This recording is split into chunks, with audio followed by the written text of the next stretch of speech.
এই যে আরো 10 টাকা দেন। মিষ্টি হবে তো নাকি? কি যে কোন মুই হবাই বাসায় কোনে ভাজ্যে আনছি মনে করেন যে একদম টস্টটা চাপ দেবেন টুস করে ফাটবে ধরেন সব ভালোই। মিষ্টি তাই না?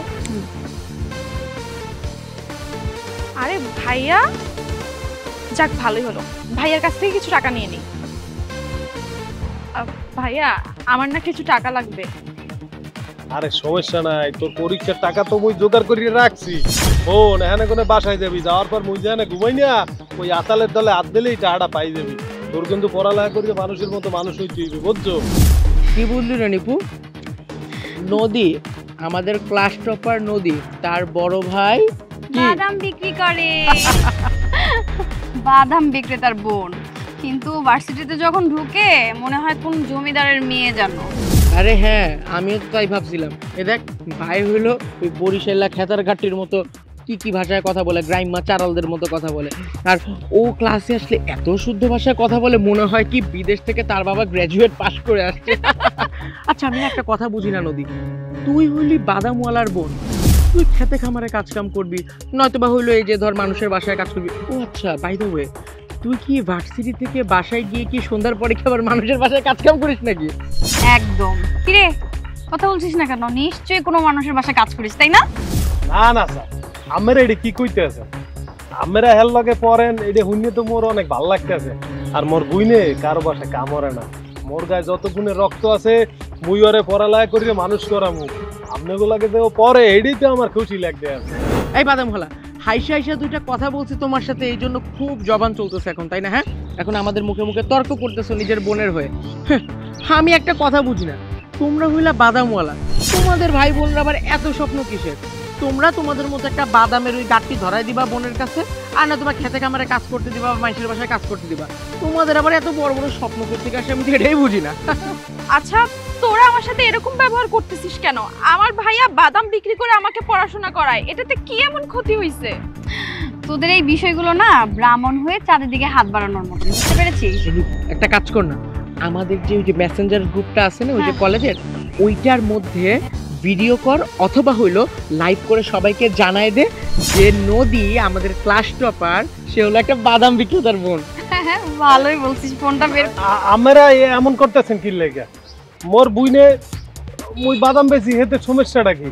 মুই তো মোর বুইনের পড়ালেখা করাইতেছি, গরিবেরা কি বড় লোক হওয়ার কোনো সুযোগ নাই? এরা কি পড়ালেখা করে মানুষ হইতে পারবে না? মোর বুইনের লাগে মুই অনেক কষ্ট করি, হুদা বাদামই বেশি না, বলতে পারছেন? মুই রাইতের বেলা রিক্সাও চালাই যাতে করিয়া মোর বুইনে আমাকে বড় লোক খোলাপানের লাগে পড়তে পারে। আমরা ভিডিও করিয়া হ্যার মান সম্মান খুবইবেন কি লেগে? আপনারা এই কামটা করিয়েন না দয়া করিয়া। ও, আমরা একটু বেশি বলে ফেলছি। আচ্ছা, তাহলে ক্লাসে ভিডিওটা করে পাঠাই, দেখি ক্লাসের বাকিরা কি বলে।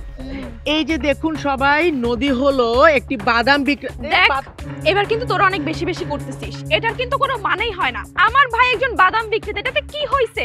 হ্যাঁ, আমার ভাই আমাকে বাদাম বিক্রি করে লেখাপড়া শেখাচ্ছে, রাতের বেলা রিক্সাও চালায়, তাতে এখানে সমস্যাটা কোথায়?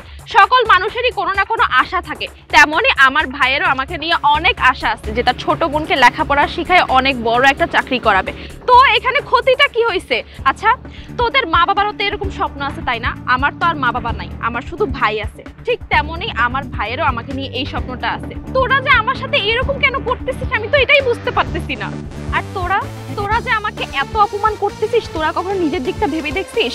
তোদের মা বাবার অনেক টাকা পয়সা আছে, কিন্তু তোরা না একটু মেধাবী না। তোরা কি করছিস সেটা কি তোরা ভুলে গেছিস? তোরা না তোদের বাবার টাকা দিয়ে এই কলেজে ভর্তি হয়েছিস, আর আমি টাকা দিয়ে ভর্তি হই নাই, আমি আমার নিজের মেধার যোগ্যতা দিয়ে ভর্তি হয়েছি, স্কলারশিপে ভর্তি হয়েছি। আর শোন, আর গত সেমিস্টারে তো তোরা ফেল করছিস, এই যে সামনের সেমিস্টারে আমার কাছ থেকে নোট নিয়ে তোরা পড়ালেখা করে তারপর পরীক্ষা দিবি, এটা আমার খুব ভালো করে জানা আছে। সো এত বড় বড় কথা না তোদের মুখে মানায় না। হ্যাঁ, আমি আজকে যেই জায়গায় আছি না, এই যে আমি মেধাবী, এত মনোযোগ দিয়ে লেখাপড়া করতে পারতেছি, এত ভালো ভালো রেজাল্ট করতেছি, সবকিছু আমার এই ভাইয়ের জন্য। এই শুনেছিস, একের ভিতর দুই। সে শুধু বাদাম বিক্রি করে না, রিক্সাও চালায়। আমি বুঝতে পারি না যে এগুলো কিভাবে। এই তুই বসে আছিস কেন? তুই তো বাসা বাড়িতে কাজ করতে পারিস, কিসের পড়াশোনা তোদের? হ্যাঁ, এই শোন, তোরা যেরকম ছোট লোক, তোদের মন মানসিকতাও না এরকম ছোট লোকই। আমার না এসব চাকরি বাকরি করার বিন্দু পরিমাণ ইচ্ছা নেই। সুন্দর মতো ফেল করি, পাশ করি, টাকা পয়সা দিয়ে পাসটা কোন রকমে করে নিই, এরপরে আমার বাবার বিজনেস আমি এমনি সামলাইতে পারবো। হ্যাঁ ঠিকই বলেছো, তোমার বাবার অনেক টাকা আছে, তুমি ইচ্ছা করলে লাখ লাখ টাকা নিয়ে একটা বিজনেস দাঁড় করাতে পারো, তাই পড়াশোনার কোনো মূল্য তোমার কাছে নেই।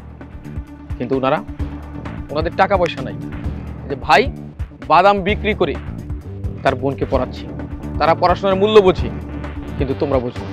কিন্তু স্যার একটা জিনিস চিন্তা করেন না, মানে এই বাদামওয়ালার বোনের সাথে কি আমাদের যায়, আই মিন আমাদের যারা ক্লাসমেটস আছে প্রত্যেকের বাবা হয় বিজনেসম্যান, নয়তোবা বড় বড় কর্পোরেট জব করে, আর নয়তোবা বড় বড় কাজকর্ম করে, বড় বড় ব্যবসা বাণিজ্য করে, আর আমাদের সাথে পড়বে একটা বাদামওয়ালা এরকম ছোট লোকদের বোন, স্যার এটা যায়?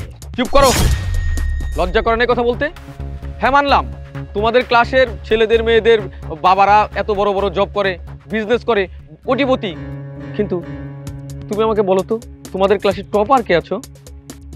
বরাবরের মতো টপ রেজাল্ট কিন্তু এই মেয়েরই, তোমাদের কারণ। তাই এই কথা বলার সময় তোমার লজ্জা করা উচিত ছিল।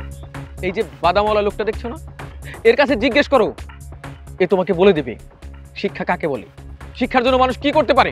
স্যার মোর একটু কথা কম দিই স্যার, মোরা গরিব মানে মোর বুন্ডের মুই বড় বানাবো, মুই কি ইচ্ছা আল্লাদ করতে পারি না? মুই তো চাই মোর বুন্ডে অনেক বড় হোক। মা মরিয়ে যাওয়ানোর সময় কইছে যে তোর বুন্ডেরও দেখে রাখ, মুই ছাড়া অনেক কষ্ট করি, বাদাম বেশি, রিক্সা চালাই, মোর বুনের পড়ালে টাকা খরচা তৈরি করার জন্য, টাকা খরচাপাতি রেডি করার লাগে। স্যার মুই যে বাদাম বেশি এটা অল্লাগে ভিডিও করি, হেডে বলে ক্যাম্পাসের সবাই দেখাইবে, মগো মান সম্মান বলে ধুলাই মিশিয়ে দেবে, হেরা কি এটা ঠিক করতেছে কোন স্যার? বাদাম বেচা কি অপরাধ?